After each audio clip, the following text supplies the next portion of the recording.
Friends, welcome to my YouTube channel legal and social awareness. मैं Karim Ahmad Siddiqui advocate. कैसे हैं आप सब लोग? उम्मीद करता हूं कि आप सभी लोग अच्छे होंगे। दोस्तों, आज का यह जो वीडियो लेक्चर है स्पेशली लॉ एस्पिरेंट्स के लिए है, जो स्टूडेंट्स जुडिशरी से रिलेटेड एग्जाम्स क्लैट वगैरह की तैयारी कर रहे हैं या लॉ कर रहे हैं या किसी भी तरीके से लीगल फील्ड से जुड़े हुए हैं, उन सभी के लिए बहुत ही यूजफुल लेक्चर होने वाला है। हाँ दोस्तों, आज के इस वीडियो लेक्चर में मैं बात करने जा रहा हूँ आईपीसी के दो महत्वपूर्ण सेक्शंस, सेक्शन 415 और सेक्शन 463। हाँ साथियों, 415 यानी चीटिंग और 463 यानी फोर्जरी। आज देखते हैं कि प्रोविजन क्या कहता है, दोनों में पनिशमेंट कितना है और चीटिंग और फोर्जरी में बेसिक डिफरेंस क्या होता है। इन सारी बातों के बारे में आज के इस एपिसोड में बात करेंगे, तो जुड़े रहें आखिरी तक। देखते हैं कि इस संबंध में क्या कुछ कानूनी जानकारी है।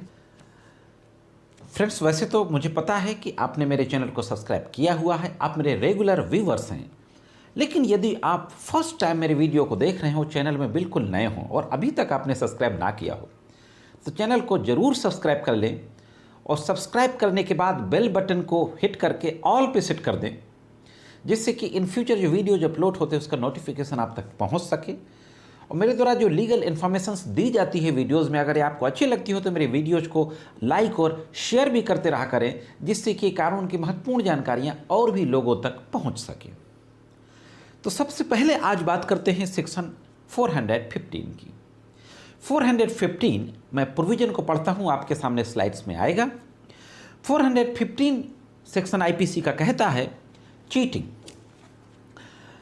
whoever by deceiving any person fraudulently or dishonestly induces the person so deceived to deliver any property to any person or to consent that any person shall retain any property, or intentionally induces the person so deceived to do or omit to do anything which he would not do or omit if he were not so deceived, and which act or omission causes or likely to causes damage or harm to that person in body, mind, reputation or property is said to cheat। हाँ साथियों, section 415 ये कहता है, अर्थात जो कोई किसी व्यक्ति से प्रवंचना कर उस व्यक्ति को किसी प्रकार प्रवंचित किया है, कपटपूर्वक या बेईमानी से उत्प्रेरित करता है, वह कोई संपत्ति किसी व्यक्ति को प्रदत्त कर दे या यह संपत्ति दे दे कि कोई व्यक्ति किसी संपत्ति को रखे, सास है उस व्यक्ति को जिसे इस प्रकार प्रवंचित किया गया है, उत्प्रेरित करता है, वह ऐसा कोई कार्य करे या करने का लोभ करे जिससे वह यदि उसे हर प्रकार प्रवंचित ना किया गया होता तो ना करता या करने का लोभ ना करता, और जिस कार्य या लोभ से उस व्यक्ति को शारीरिक, मानसिक, ख्याति संबंधी सांपत्तिक नुकसान या अपहानि कारित होती है या कारित होनी संभाव्य है, वह छल करता है, ऐसा कहा जाता है। तो यह मैंने आपके सामने प्रोविजन 415 को इंग्लिश और हिंदी दोनों लैंग्वेजेज में पढ़ा। इसका एक छोटा सा एग्जाम्पल देके आपको मैं समझा देता हूँ। छल का मतलब होता है किसी को कोई चीज़ नकली बता के असली बता के नकली दे देना। कोई व्यक्ति वो नहीं है और वो बता के उसको उत्प्रेरित करके उससे कोई चीज़ ले लेना, वसूली कर लेना। सपोज आप एक बैंकर्स नहीं हो, लेकिन किसी आदमी को आप यह विश्वास दिला के कि आप बैंकर्स हो और उससे अपने यहाँ पैसा जमा करा लेना, तो यह होता है छल। अब देख लेते हैं प्रोविजन फोर्जरी क्या कहता है, इसके बाद दोनों में डिफरेंस को देखते हैं। फोर्जरी सेक्शन 463 में आपके सामने पढ़ता हूँ। Forgery, whoever makes any false documents or false electronic record or part of a document or electronic record with intent to cause damage or injury or to public or to any person or to support any claim or title or to cause any person to part with property or to enter into any express or implied contract with intent to commit fraud or that fraud may be committed commits forgery।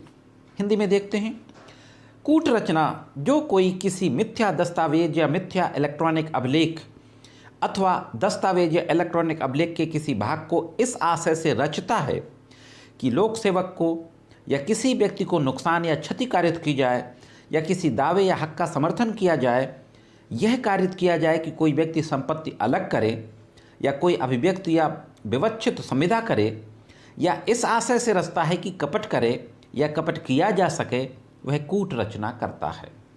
हाँ साथियों, ये दोनों provisions मैंने आपके सामने पढ़ा। अब इसको कूट रचना को मैं आपके सामने बहुत आसान भाषा में बताने की कोशिश करता हूँ। कूट रचना मीन्स किसी डॉक्यूमेंट को फर्जी तरीके से तैयार करना, किसी मकान की सेल डीड जो नकली जो असली नहीं है उसको आप तैयार करके और असली की तरह पेश करें, यानी कूट रचित फर्जी दस्तावेज तैयार करना, फेक डॉक्यूमेंट तैयार करना, सीधी बात यह होती है। अब 415 जो चीटिंग की सज़ा है वह सेक्शन 417 में दी गई है, जो 1 साल तक हो सकती है विद फाइन और विदाउट फाइन और बोथ। जो फोर्जरी की सज़ा है वो 465 में दी गई है, जो 2 ईयर्स तक हो सकती है विद और विदाउट फाइन और बोथ।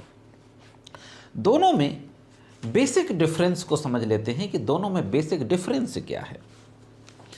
चीटिंग की परिभाषा जैसे हमने बताया कि 415 में दी गई है, फोर्जरी को 463 में डिफाइन किया गया है।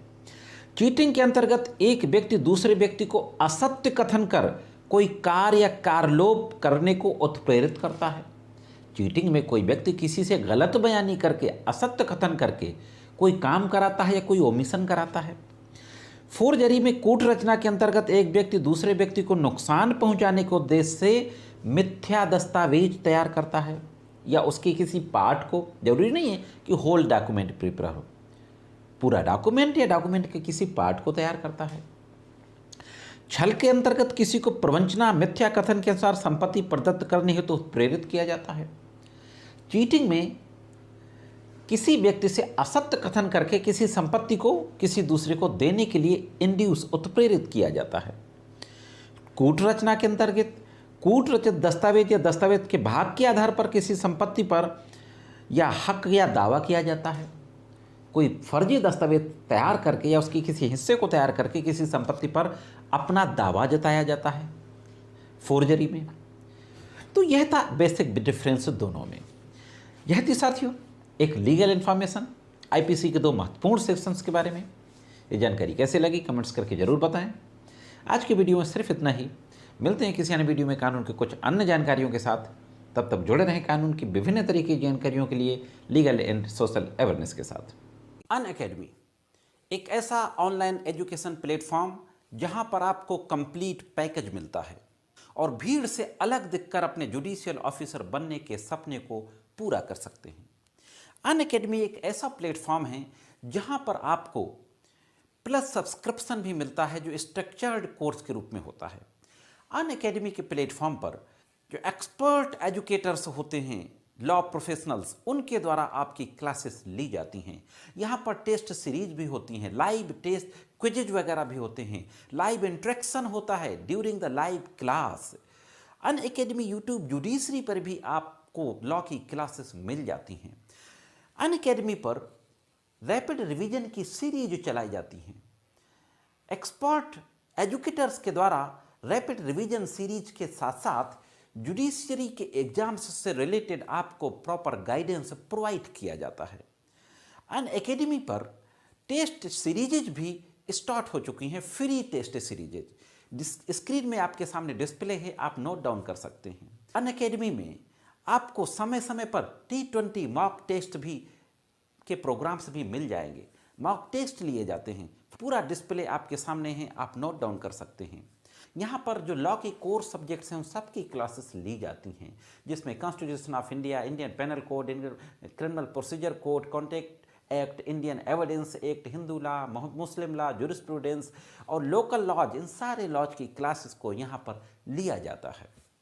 अनअकैडमी का जो पेड सब्सक्रिप्शन है वो अगर आप 1 महीने का लेते हैं तो आपको थोड़ा सा ज़्यादा पड़ेगा, लेकिन अगर आप 24 मंथ का ले लेते हैं तो आपको बहुत ह्यूज डिस्काउंट मिल जाता है। 1 मंथ, 3 मंथ, 6 मंथ और 18 मंथ और 24 मंथ के सब्सक्रिप्शंस यहाँ पर अवेलेबल हैं। तो ये थी अनअकैडमी, जहाँ पर आपको कंप्लीट पैकेज मिलता है आपके जुडिशरी एग्जाम्स की प्रिपरेशन